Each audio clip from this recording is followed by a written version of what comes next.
and it looked like Dillon Gabriel fired major shots at Shedeur Sanders immediately after. Dillon Gabriel wasted no time turning Shedeur Sanders' sudden exit into a punchline, and fans couldn't believe it. After Sanders pulled out of Brown's camp, Gabriel's sly jab painted him as the competitor who stayed while his rival walked away. For a quarterback room already under a microscope, the optics couldn't have been sharper. One rookie holding the stage, the other accused of quitting. The storyline now has as much to do with perception as it does with performance, and Cleveland finds itself right in the middle of it.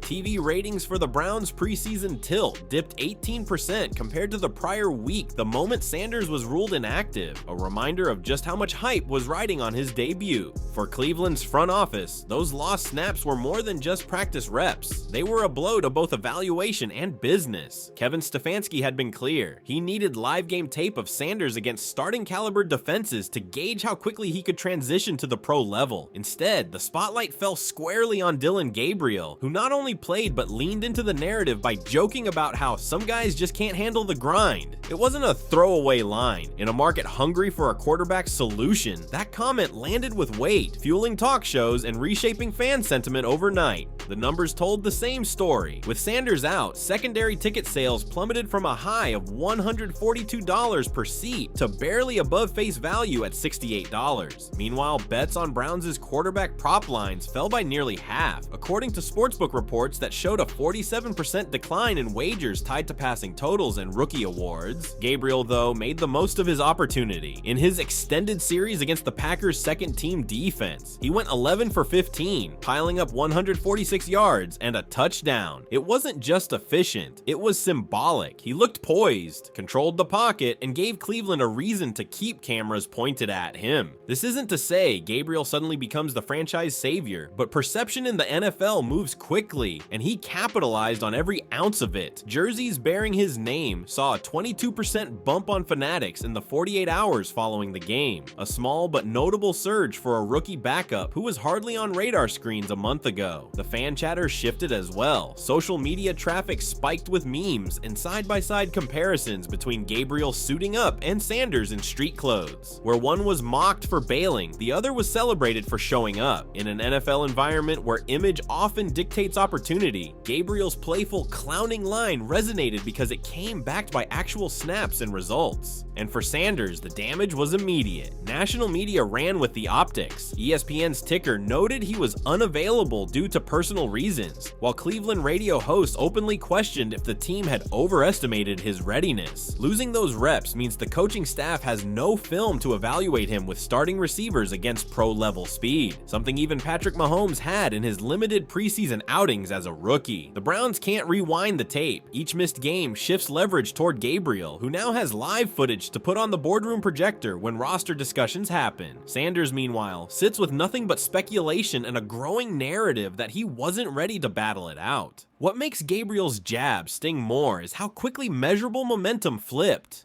Viewership on YouTube and TikTok for Browns highlights spiked 31% when his touchdown drive was clipped and circulated, outperforming the team's own branded Sanders content from the week prior. It was the rare case of a mid-round pick stealing the cultural spotlight from a much higher profile rookie, and the timing couldn't have been worse for Sanders. Cleveland invested in the Sanders brand, but it was Gabriel who converted the clicks, the jersey buys, and the practice snaps into real leverage. The consequence is straightforward. Gabriel looks like the guy with the edge, and Sanders looks like the guy who quit before the fight really started. The Browns' quarterback room has rarely been this scrutinized, and Shedeur Sanders' sudden decision to step away only magnified the microscope. This isn't just about a rookie missing snaps, it's about what those snaps mean in the calculus of roster battles, player development, and the business tied to every decision. Kevin Stefanski and Andrew Berry have been juggling an evaluation period that was supposed to give Sanders a fair look against NFL-level defenses. By opting out, Sanders effectively handed that opportunity to Dillon Gabriel, who turned it into his personal audition. The difference isn't theoretical, it's already measurable. Sanders lost 42 potential preseason reps with the first and second team offense, while Gabriel picked up an extra 26 throws, 5 more designed rollouts, and even 2 red zone possessions that would have gone to Sanders. That's the type of tangible shift that alters depth charts. From a numbers standpoint, those reps are everything. Rookie quarterbacks quarterbacks need live game experience to close the gap between college playbooks and NFL complexity. Sanders missing them means the Browns have no film to compare his reads against NFL safeties disguising coverage or defensive ends collapsing the pocket at pro speed. Gabriel, on the other hand, now has 31 completions on tape across 2 games, a sample size Stefanski can present in meetings when debating QB2 versus QB3 placement. Historically, rookies who miss even a single preseason game fall behind in competition. Josh Rosen's 2018 camp showed a 17% drop in completion rate in the first month compared to teammates who played every preseason down. Sanders risks a similar trajectory, especially when paired against Gabriel's clean pocket presence and quick decision-making. The ripple effects extend beyond the field. Browns ticket sales for preseason games had surged by 12,000 seats once Sanders' debut was announced in July, making him a financial driver before he even took a snap. When he didn't suit up, resale markets cratered. StubHub reported a 41% decline in resale activity within 48 hours of his absence. That revenue swing matters to an ownership group balancing stadium upgrades and long-term fan engagement strategies. Gabriel's emergence didn't fill that entire gap, but his performance gave the team a temporary narrative to sell, the gritty mid-rounder stepping into the spotlight. Cleveland Talk Radio latched onto it with segments debating whether Gabriel's clowning jab at Sanders was immaturity or competitive fire. Either way, it was compelling, and compelling sells. For Sanders personally, the setback goes deeper. Player branding is built on consistency, availability, and production. Missing camp undercuts all 3. In today's NFL, a quarterback's marketability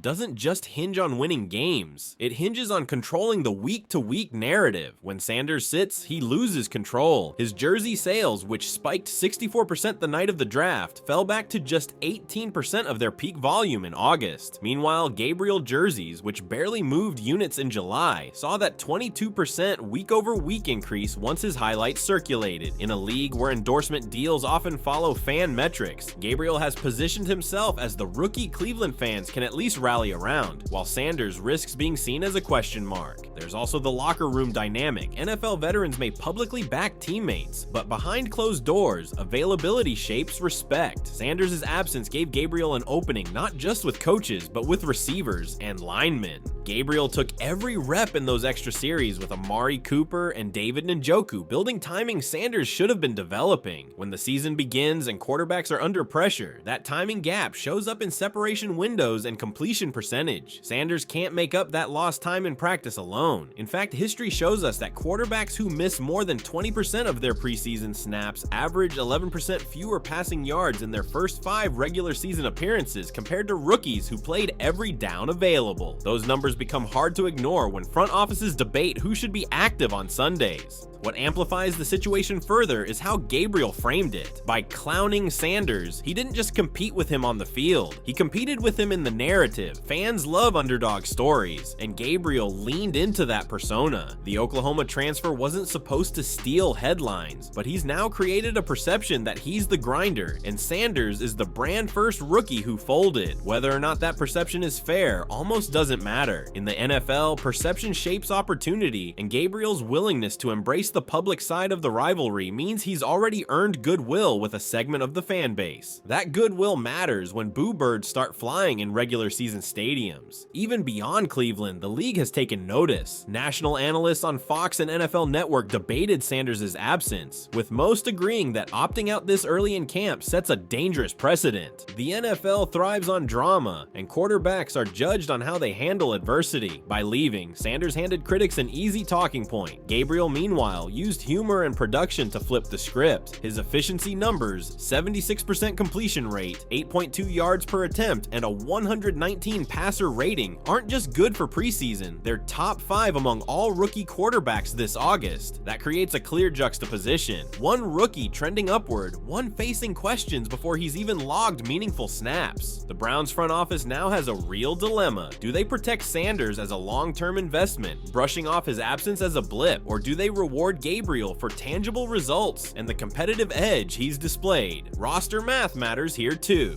Carrying 3 quarterbacks often comes at the expense of depth on defense or special teams. Sanders sitting makes it easier to justify slotting him 3rd, inactive on Sundays, while Gabriel suits up as the backup. That decision could reshape not just the Browns' season, but also how Sanders is perceived across the league. A quitting label is hard to shake once it sticks, and right now, Gabriel is doing everything possible to make sure it does. Unlike Shedeur Sanders, most successful rookies don't get to skip the grind. Patrick Mahomes may have sat behind Alex Smith in 2017, but he still logged meaningful preseason snaps, finishing with 390 passing yards and 4 touchdowns across 3 outings. Aaron Rodgers endured years as Brett Favre's understudy, yet his preseason workload was consistent enough to keep him sharp and respected in the locker room. Even Baker Mayfield, as turbulent as his tenure became, leaned on an aggressive preseason to prove he was worth the number. 1 overall pick, throwing for 501 yards in his first 3 exhibition appearances. The pattern is clear. Early exposure, however limited, sets a foundation. Sanders removing himself from that equation creates an immediate comparison that doesn't work in his favor. Contrast that with Dillon Gabriel's arc. Mid-round quarterbacks historically enter camp as developmental afterthoughts, often getting 20 or fewer pass attempts the entire preseason. Gabriel has already exceeded that, recording 46 attempts in just 2 games. That number puts him on pace to finish with more preseason throws than Russell Wilson had as a rookie, 43, or Dak Prescott in 2016, 50, both of whom rode those live reps into unexpected starting roles.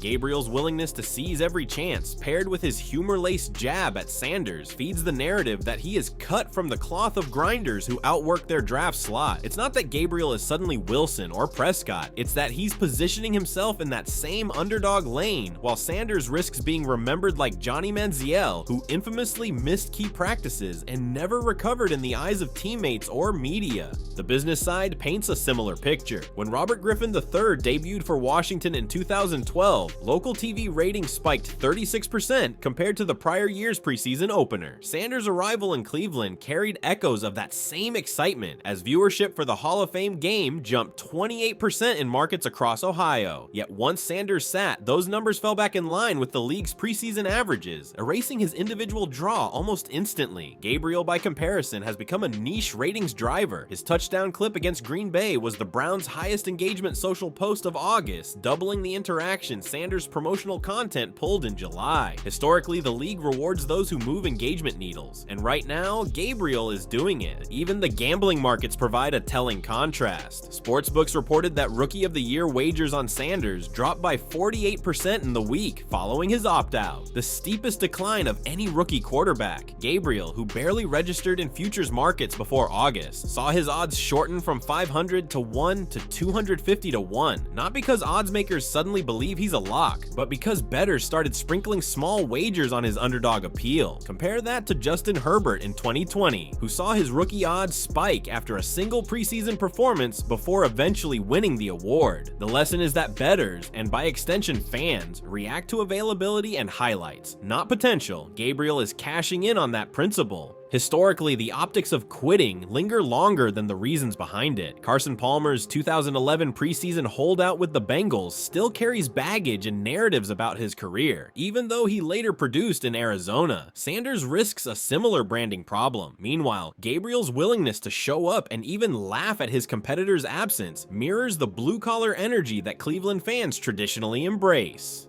Bernie Kosar, one of the franchise's most beloved figures, wasn't flashy, but earned his stripes by suiting up in any condition. Gabriel's comments tie him to that lineage, intentionally or not, while Sanders' absence puts him outside of it. And that's the heart of the comparison. Perception can override pedigree. Sanders came in with the bigger name, the bigger expectations, and the initial wave of jersey sales. But Gabriel has flipped the script through a mixture of timing, reps, and narrative savvy. History tells us that momentum in August often bleeds into September. Fans, teammates, and even sponsors don't forget who lined up when it mattered. Right now, the historical lens suggests Gabriel is following a path paved by grinders who became household names, while Sanders risks joining the short list of rookies who never recovered from an early stumble. What's happening in Cleveland isn't just about quarterback depth, it's about economics, media, and the perception war that fuels the modern NFL. Shedeur Sanders was supposed to be the Browns' golden ticket into the national spotlight. His draft night jersey release sold out in under 36 hours, pushing Cleveland merchandise sales to their highest offseason mark in nearly a decade. Corporate partners took note. A regional sponsorship deal with a major car dealership reportedly included Sanders in its preseason campaign, while national outlets like ESPN ESPN and Fox were circling his debut as a ratings driver. When he stepped away, that momentum collapsed almost overnight. StubHub's data told the first story. Preseason resale tickets that had surged to triple digits once Sanders was penciled in as a starter fell to barely above face value within 48 hours of his absence. In hard terms, that was a 52% swing in resale pricing. For a team relying on preseason excitement to justify local TV packages, that collapse matters. Then came the TV numbers. Local Cleveland broadcasts that had peaked with a 13.4 rating in week 1 dropped to 9.6 without Sanders, a loss of roughly 180,000 viewers in market. Nationally, the dip was even starker, with streaming numbers on NFL Plus showing a 21% decline from the previous broadcast. Those aren't just stats, they're leverage points when front offices justify roster decisions to ownership. Dillon Gabriel, meanwhile, turned the void into opportunity. His touchdown drive against Green Bay generated the most watched Browns clip on YouTube in August, pulling in 1.4 million views in 3 days, outpacing even Sanders' draft night highlight package. That kind of digital engagement translates directly into merchandise. Fanatics reported Gabriel jerseys jumped into the top 3 among Browns rookies, overtaking Sanders for the first time since draft weekend. It's not that Gabriel suddenly became a national brand, it's that he gave fans something tangible to celebrate at the exact moment Sanders left a vacuum. Media narratives only amplified the divide. Local Cleveland radio pounced on Sanders' absence, with morning hosts questioning if the rookie wanted the NFL spotlight without the grind. ESPN's debate shows turned Gabriel's offhand clowning comment into a segment, with analysts debating whether it was disrespectful or a sign of real competitive fire. Either way, Gabriel became the name that carried the conversation. And in the NFL, being the subject of national chatter is currency. Even sponsors notice. One betting company shifted its in-app promotion from Sanders' debut lines to Gabriel's next drive props, an implicit recognition that one rookie was moving interest and the other wasn't. The fan base sentiment has followed the numbers. Browns Twitter, once dominated by Sanders highlights and speculation, quickly pivoted to Gabriel memes and supportive hashtags. One poll from a Cleveland beat writer asked which rookie fans trusted more going forward, Gabriel or Sanders. Gabriel drew 62% of the vote, a stunning figure given Sanders' draft position and brand profile. That kind of public swing doesn't guarantee roster decisions, but it puts pressure on Stefanski and Barry. When fans buy tickets, jerseys, and betting slips based on one quarterback's presence, executives can't ignore it.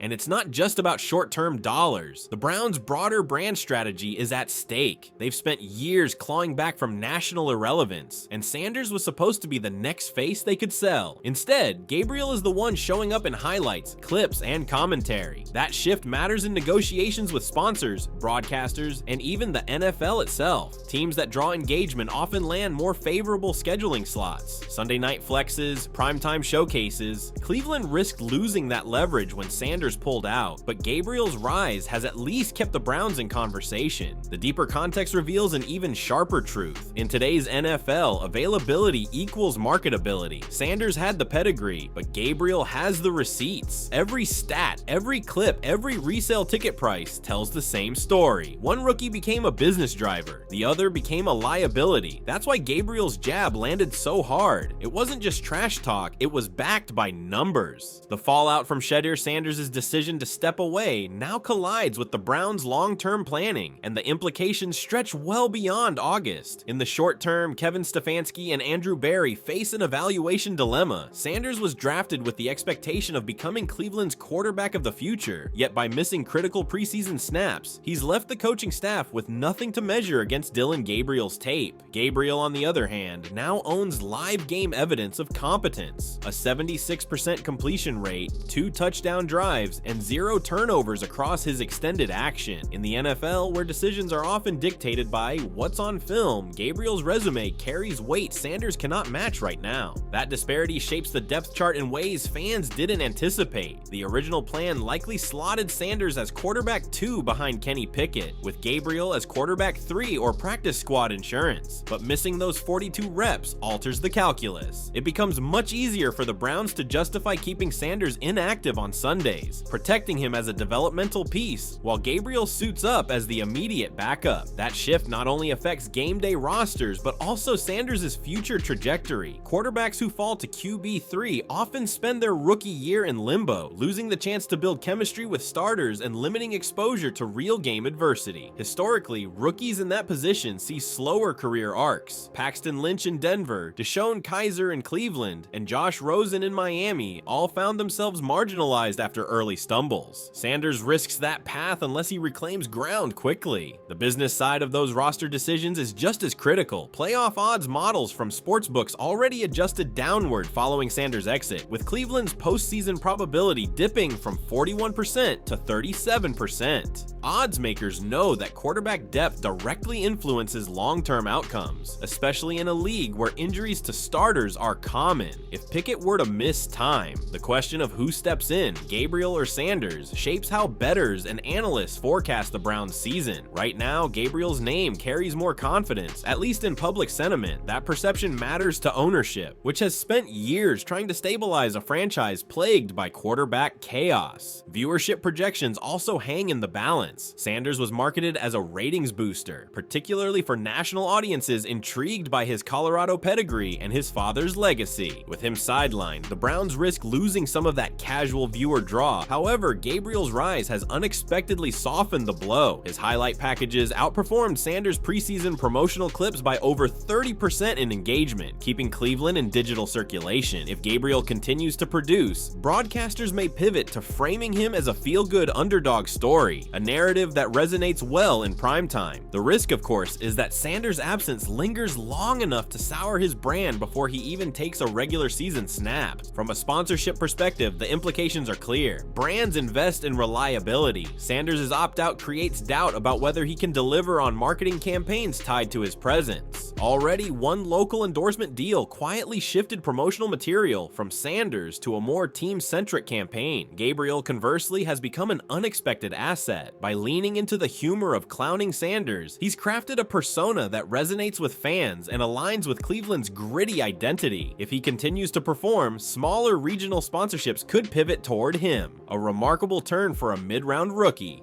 The locker room dimension can't be overlooked. Veterans often shape coaching decisions subtly through trust and chemistry. Gabriel's extra reps with Cooper, Njoku, and even the second-team offensive line build the kind of familiarity Sanders can't replicate from the sidelines. That trust shows up in subtle ways. Receivers cutting sharper routes, linemen holding blocks longer, because they've shared live game situations together. Over the course of a season, that chemistry often becomes the difference between converting third downs and stalling drives. Sanders now has to climb uphill, not just against Gabriel's tape, but against the bonds Gabriel is building in real time. Long-term, the biggest implication may be branding. Sanders entered the NFL with the aura of celebrity, the next face to sell jerseys and commercials, but early branding can sour if it's not backed by availability and performance. Once narratives form around a player being a quitter or unreliable, they are almost impossible to erase. Gabriel, by contrast, has the chance to brand himself as the scrappy, underestimated competitor who outworked the bigger name. In Cleveland, a city that idolizes work ethic, that narrative resonates deeply. If Sanders doesn't correct course, he risks becoming the latest cautionary tale of talent overshadowed by perception, while Gabriel writes himself into the underdog canon that fans and media love to amplify.